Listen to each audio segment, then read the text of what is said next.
Hi guys, Rik Marston, SynthgodXXX. Welcome to my channel.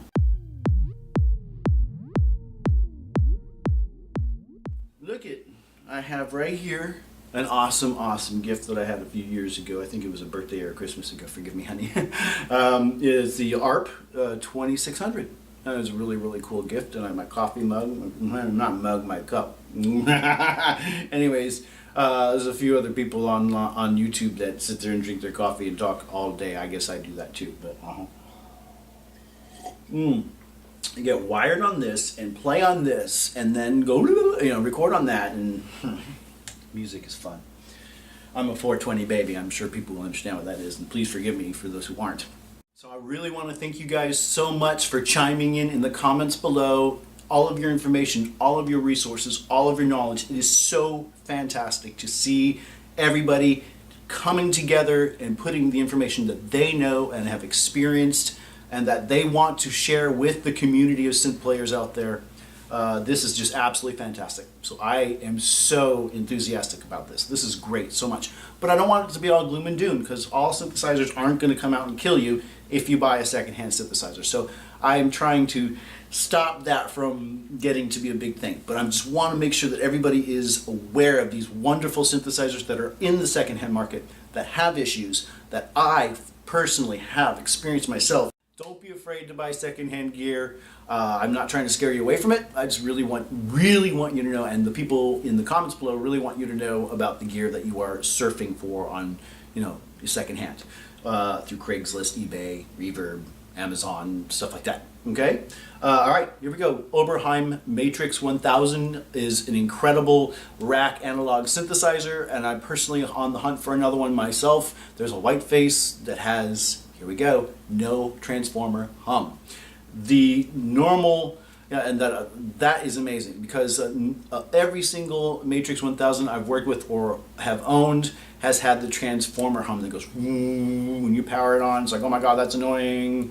The white face editions, from what I heard, were the latter of the design that Oberheim had made, and didn't have the hum, or had a very low hum. And like I said, that was one I'm shopping for right now. I'm looking at wanting to get that would have no hum, and I love that idea. That's just beautiful. The Dave Smith Poly Evolver and the Prophet 08, when they first came out, were having knob issues where they would ghost. So they came out with the PE editions, the Pointiometer edition. That was the one that, oh my god, if I didn't get the PE version, or you'll have the people say that this is not the PE edition, needs to be, get the boards exchanged. So, and I know that Dave Smith Instruments was offering the Pointiometer boards that you can install yourself, or you can send your Poly Evolver or your Prophet 08 to Dave Smith Instruments and they would do the work. I'm not sure if they still do all that nowadays, or if they offer that board anymore, but that was one of the options. There was always like a mono evolver you'd find that's not a PE edition, so you get it like for a couple $100. You just turn all the knobs to the left. If they weren't center, they just turn to the left, and it's one of those things. So anyways, also the Alpha Juno is a phenomenal synth. With that, the LCD screen, and I've heard some of the problems with the motherboard or voice board where there's issues where sounds would go kind of funky things. I experienced one of those myself with a Juno 2. It's a really awesome synth. I'm getting one back as soon as I can, because I have a track on my new album called 33. The song is called Unity, and it's literally all Alpha Juno. It is just so thick and so beautiful and so neat. Just put some reverb on that and boom, the whole song is there. Okay, here is a very weird experience I had. I bought a used Korg Trinity. Now, I've had many Trinities and Tritons in my experience. I've had over 20 Korg Triton classics, not at the same time, but through the years, just touring and going, oh no, I need this, no, I need it, let's go tour, need this.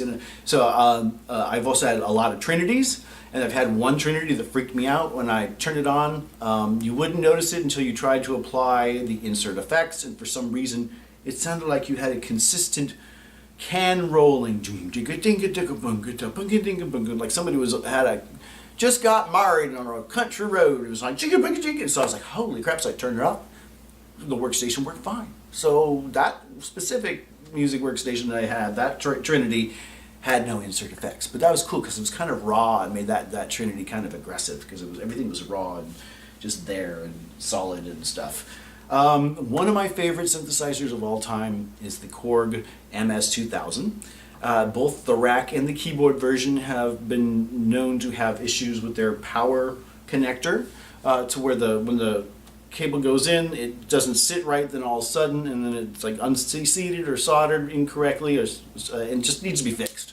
That is one heck of a synth that rarely, from what I've seen or experienced or even heard through the music network, have had problems other than the power supply. So there were people literally going online, buying all those, reworking those, modifying them to my liking with blue LEDs, and then reselling them. I wish they'd do that again, because we're starting to see a lot more dead MS-2000s and not many live ones. So if somebody wants to jump on that and get those things reseated and fixed and get those going and modify them with blue LEDs, I would love you forever. Okay, anyways, what's next? Oh yeah, and in the same kind of line is the Korg, Micro Korg. A phenomenal synth. Didn't have any issues, I don't think, with the power things, but you'll see a lot of broken keys in the secondhand market. You know, most of the buttons have been very strong. Those are really reliable. Every time that I would go on tour and I'd had one of those, a Micro Korg on the top, you know, it'd be like, how hard am I hitting? I gotta be careful, don't get too wild on that. Come on, calm down. So I didn't want to bust my Micro Korg. That was such a fun and really budget value synth. It was just an awesome budget value synth. I love that. It was a great synth to have. Back to the JP8000 is a wonderful synth. Again, we've talked about that in the first video, but there's another thing, the calibrations. When the battery dies, you have to recalibrate the whole thing from top to bottom. There's a procedure that you can get online in the manual and on a bunch of tips online and on videos on YouTube on how to recalibrate this. So the ribbon will be like and the bender will be and you'll have to push every single button and turn every knob just to make sure that that registers it and everything's cool. As long as you remember that after you change the battery, you shall be cool. And once they get the voice capacitors and or the 26 completely changed out, this is basically like a brand new synth. Love the JP8000. Nick Rhodes, you're one of the most coolest musicians in the world. You started to play the Alesis Andromeda. I think I've had 3 of Nick Rhodes, not your personal keyboards, but the same keyboards you've played. I've had the Crewmar Performer, I've had the Roland Jupiter-6, and I've had the Alesis Andromeda.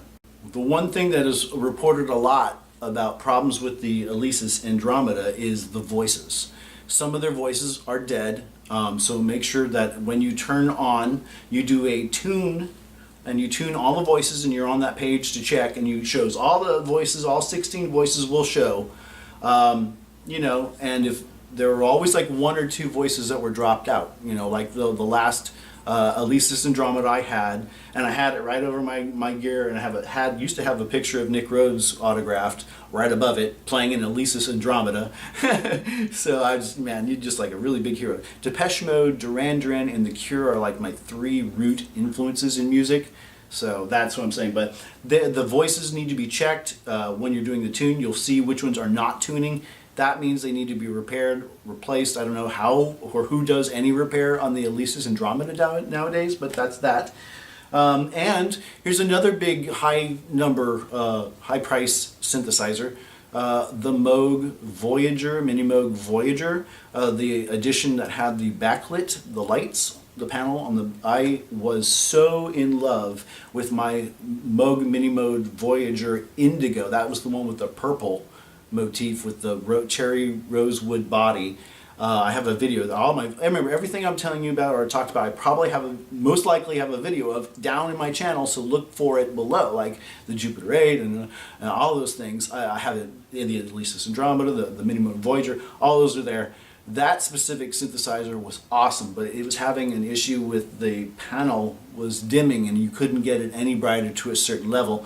And I remember that Moog Music was doing you could do a replacement on it. I don't remember how much it was, but it wasn't that expensive for it, because if you're you got a high-end car, you're going to want to pay for whatever repair. Same thing with something like the Mini Moog Voyager. You want to have that type of stuff replaced and refurbished so it's cherry and it's just beautiful, and that people would just go, oh my god, that's a Voyager, which is one of the best synths in the galaxy. I loved it. I'm please Give me something like that again. Oh yeah, and this is not a problem, but I just want to bring it up. The last synth on this I will bring up is the Roland Jupiter-6. That is a phenomenal synth, but there is one thing that drove me batty, is if you do not have the Europa upgrade, if I didn't say it right, if you do not have the Europa upgrade, you might have some issues trying to do the tape load. There was so many times that I was doing, and I've loaded so many vintage synthesizer sound banks onto a vintage synth via the tape loading method from cassette.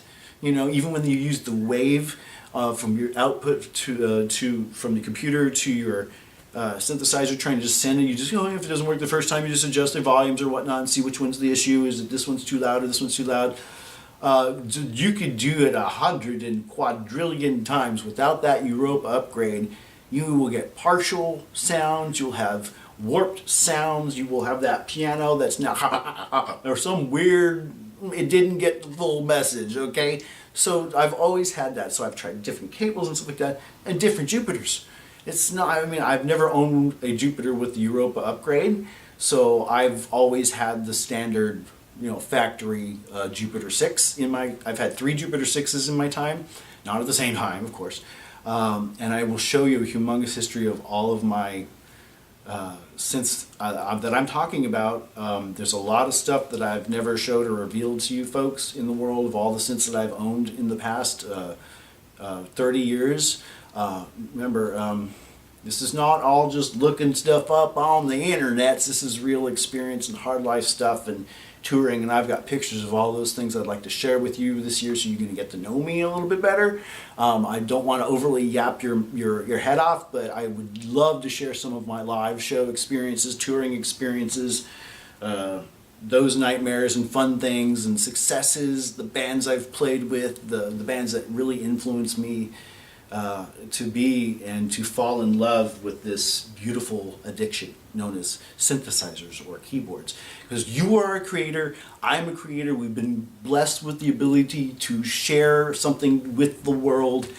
So just, thank you so much for appreciating the SynthgodXXX channel and the work that I'm doing, that I'm hopefully helping people in the world with this information and knowledge. It's very fun and it's exciting for me just to be able to connect with you and to read what you guys are saying to me. Your knowledge is so important and you rock.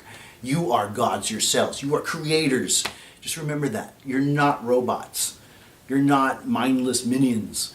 Just empower yourself with these beautiful tools and let's just make this world an incredible place and spread that to people and make them feel your enthusiasm and your energy for this synthesizer, this keyboard, this module, this groove box, this drum machine, this sampler, this little modular gooky booty pocket thing.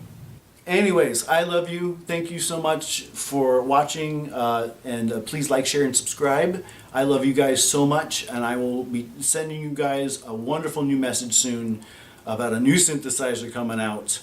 And I want it, so babe, look out for my next video. It's going to be really cool and informative, especially if you are a person who is stepping into the future of synthesizers. Okay? I love you so much. May your energies be strong and renewed. Bye-bye. And here's a little message from me. Please support the SynthgodXXX channel by purchasing the reverb collections that I've made. I have 16 different sample collections of various synthesizers.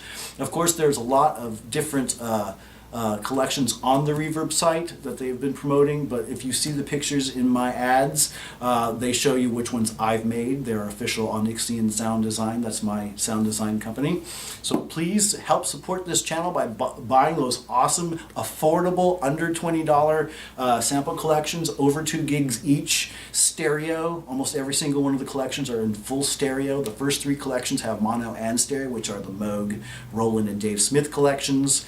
Those all have various synthesizers. Then after that, I've got specific synthesizers. So if you need sample collections for your Prophet X or your Deluge or your Kronos, I have got a wonderful collection of all of these wonderful synths that you see on my channel available to you to use in your tracks. And they're wonderful, thick, 20-second long samples each. I'm not talking those snippety-dippet types.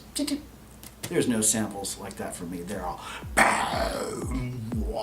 anyways, check out my little collections down below in my channel. Please support the site by supporting yourself by getting really kick-ass samples for your next track and for for the future.